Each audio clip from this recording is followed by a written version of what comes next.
Over Testing in America by Carolyn Addison.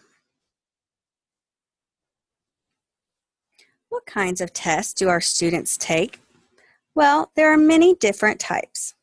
Formative assessments are used to help guide the teacher's instruction and provide timely, meaningful feedback for students, such as quizzes. Projects are used as a summative assessment at the end of a unit to determine mastery of the content.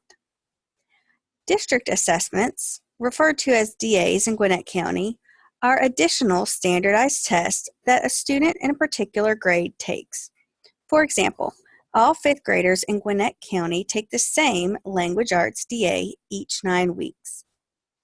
Milestone testing is an end-of-grade summative assessment that is given to every child in Georgia, starting in the 3rd grade. Common grade level assessments.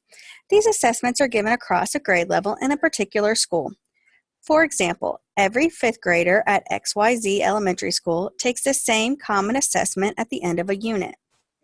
The COGAT is a test that measures the student's ability to use reasoning skills to solve problems that they have not been explicitly taught.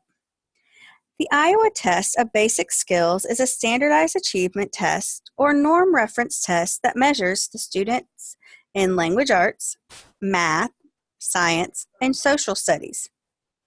BAS, or benchmark assessment systems, are used to determine a student's independent and instructional reading level. This test is given one-on-one. Access testing for ESOL students is a test that measures how well a student is acquiring academic English. On this slide, you will see all the tests a particular 5th grader takes. It is broken down by month.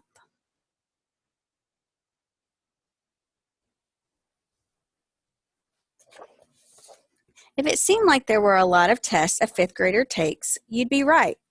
There are 67 assessments that must be given each year. That number is higher if you're an ESOL student and have to take the access test. Of those 67 assignments, they do not include formative assessments that are used to drive teaching and give feedback to the teacher and students. Some tests, such as the Iowa, Milestone, and COGAT, have tests that are so large they must be broken down into sections and given on multiple days. Out of a typical school year, 75 days out of 180 days, or 42% of school days, include a major assessment in 5th grade.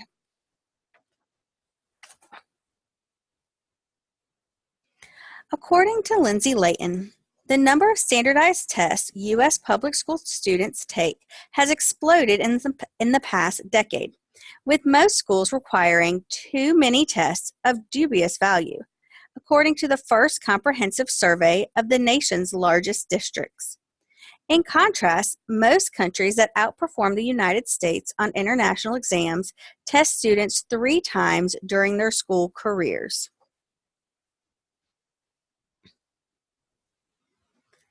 Show me the study that correlates all the testing to students' learning. There isn't one. Testing doesn't teach students. They don't learn critical skills from it. Students need to be taught to learn. Teachers need to have time to teach. Test prep is not teaching. Testing is not teaching.